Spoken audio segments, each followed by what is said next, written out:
70,000 মানুষের এই শহরে গড়ে প্রতিদিন 2100 টন বর্জ্য সামাল দিতে হয় চট্টগ্রাম সিটি কর্পোরেশনকে। এইসব বর্জ্য ব্যবস্থাপনা এক বিশাল চ্যালেঞ্জ।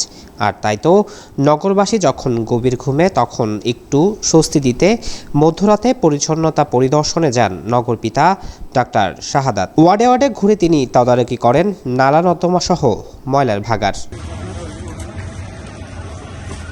এই সময় মেয়র পরিচ্ছন্নতা কার্যক্রমে সেবকদের কাজ ঘুরে ঘুরে দেখেন। পরিচ্ছন্নতা কার্যক্রম পরিদর্শনে এসে মেয়র বলেন, কার্যক্রম আদৌ হচ্ছে কিনা নাকি কর্মীরা ফাঁকি দিচ্ছে তা দেখতে পরিদর্শনে এসেছি। কেউ দায়িত্ব পালনে ফাঁকি দিলে বা ব্যর্থ হলে তার বিরুদ্ধে শাস্তিমূলক ব্যবস্থা নেওয়া হবে বলে হুঁশিয়ারি দেন।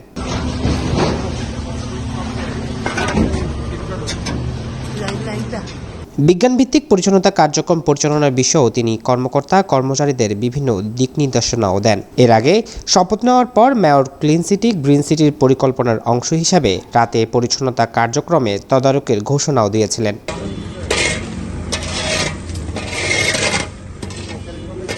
জুলকার নাইন, দৈনিক আজাদী।